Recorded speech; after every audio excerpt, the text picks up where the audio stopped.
Fala DS, chegou mais uma sexta-feira aqui, vamos responder mais algumas perguntas deixadas por vocês. Quer ter tua pergunta respondida aqui nesse vídeo? Escreve aqui nos comentários abaixo que o meu time vai fazer a coleta desses comentários e eu respondo com o maior prazer aqui nesse vídeo. Vamos lá, primeira pergunta é a pergunta do Thiago. O Thiago perguntou assim, ó: com faculdade em marketing, consigo trabalhar na área de dados? Thiago, sim. Para você trabalhar na área de dados, você precisa ter o ensino superior completo. E por que essa exigência, Meigron? Porque é o filtro que as empresas fazem. As empresas elas recebem inúmeros candidatos, 100, 200, 300 aplicações.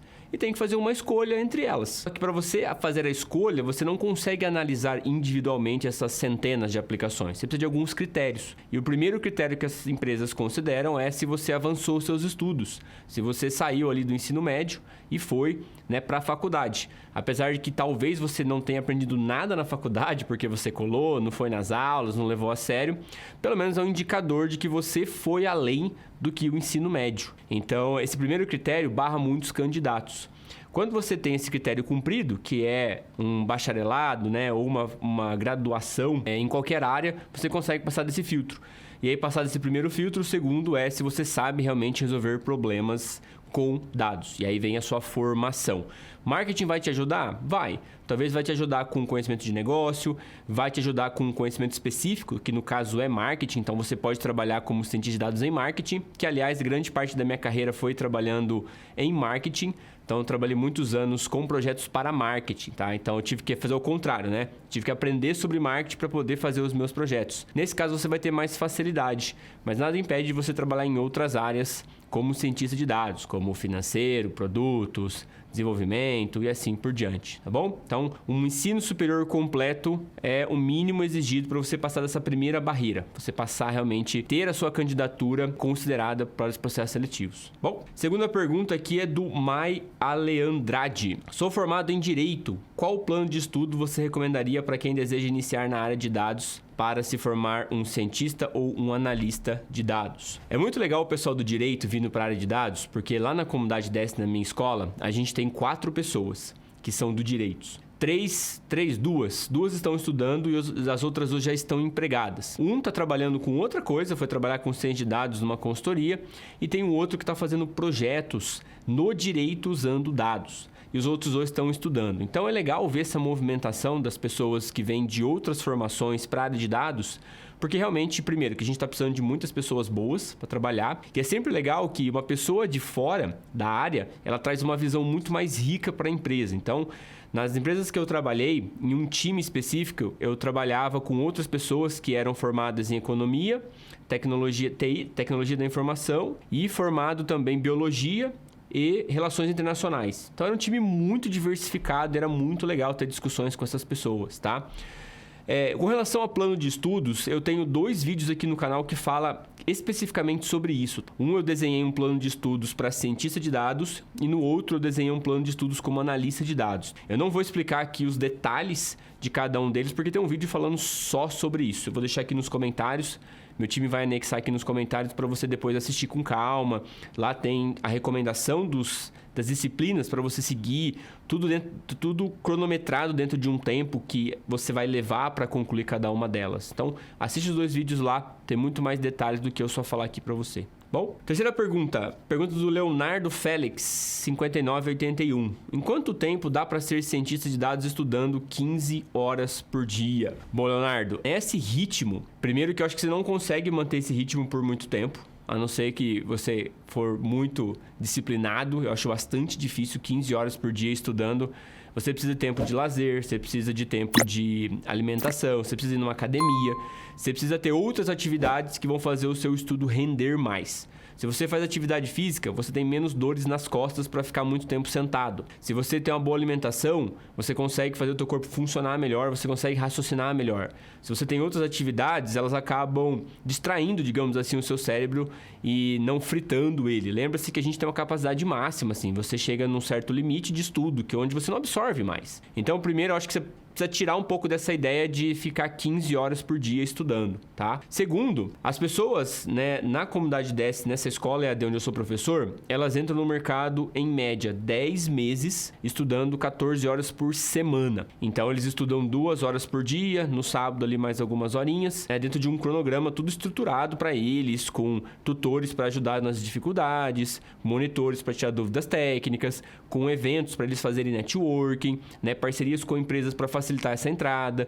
Então, tudo isso ajuda também a você conseguir, né, entrar no mercado e trabalhar com isso, não só estudar. Estudar é você aprender a caixa de ferramentas para você trabalhar, mas e todo o resto? É comportamental, networking, parcerias com as empresas, você tem também um auxílio de uma recrutadora de RH da própria escola que vai ajudar você a montar currículo. Então, tem vários outros ajudas, digamos assim. Se você conseguir se manter 15 horas por dia e manter seu rendimento 100% nessas 15 horas, eu acho que você entraria aí com 4, 5, 6 meses. Tá? Mas assim, dificilmente você vai conseguir, tá? Porque manter o ritmo por 15 horas é muito difícil, tá bom? Então repensa o teu planejamento.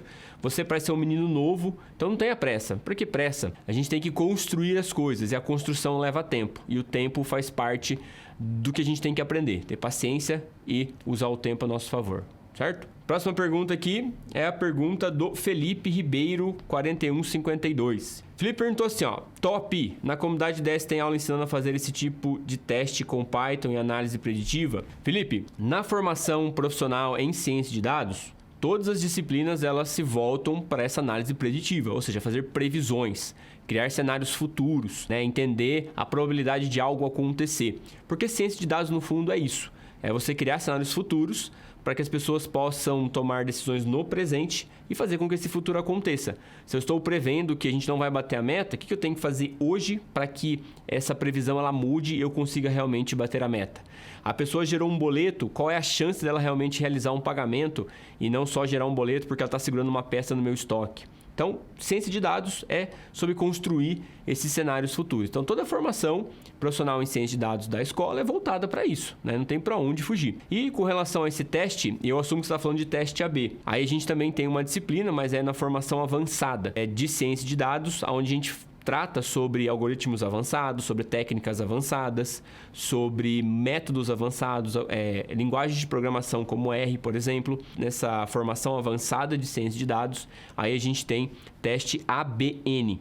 E é uma disciplina comigo, é muito legal. Eu ensino a fazer o teste AB, o ABN. Depois eu ensino a fazer umas técnicas mais avançadas, usando estatística bayesiana, para você encurtar o tempo de conclusão de um experimento. É muito top essa disciplina. Bom, próxima pergunta. Pergunta do Guilherme Silveira. Então eu posso trabalhar de analista de dados mesmo eu sendo formado em ciência de dados? É isso? Praticamente ambas pegam as mesmas coisas ou não? É raro um trabalhar na outra função? Guilherme, eu acho que para responder a sua dúvida e ficar muito claro para vocês, você precisa entender o que são essas duas profissões e o que é um projeto de dados. Um projeto de dados, ele tem várias etapas. A primeira etapa da coleta do dado, depois a inspeção desses dados, depois a limpeza dos dados, depois o tratamento dos dados, depois a preparação desses dados, o treinamento do algoritmo de machine learning ou da inteligência artificial, como as pessoas estão comumente chamando, a avaliação desse algoritmo, dessa inteligência e a publicação desse resultado no ambiente onde as pessoas usam. Então, são todos esses projetos. São 11 passos de um projeto profissional de ciência de dados. O cientista de dados, ele faz todos esses passos. Só que metade desses passos, ou 1/3 desses passos, ele é comum para a profissão de analista de dados. O analista de dados, ele também coleta dados, ele também inspeciona os dados, ele também limpa os dados, ele também trata os dados.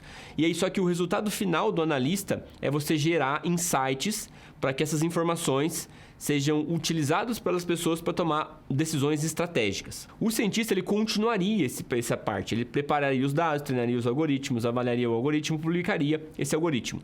Então, nesse projeto de dados que precisa ser feito nas empresas, esses 11 passos, o cientista de dados ele faz todo. E o analista ele faz, digamos, 3, 4 passos.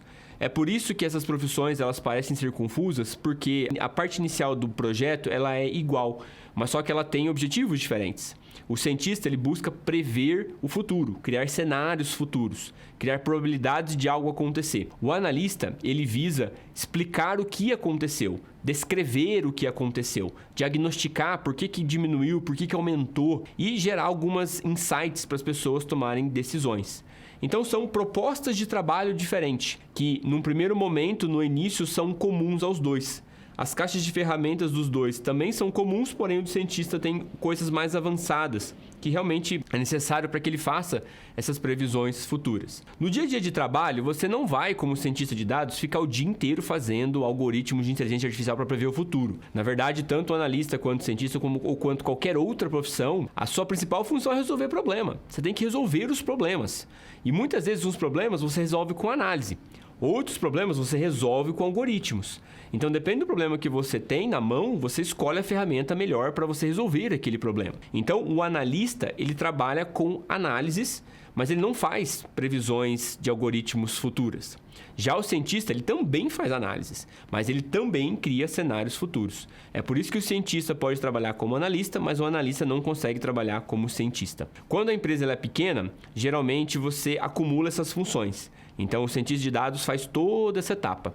Se você tiver só um analista de dados, você não vai ter previsões na sua empresa, porque o analista não tem essas habilidades. Quando a empresa ela já é maior e tem um time de dados mais estruturado, você tem mais pessoas dividindo funções. Aí você tem exatamente ali o engenheiro de dados, o analista de dados, o cientista de dados, o engenheiro de machine learning, engenheiro de analytics e assim por diante. Bom, espero que vocês tenham gostado das dúvidas. Se quer ter a sua dúvida respondida aqui, deixa nos comentários que no próximo vídeo a gente se encontra para eu responder. Até mais!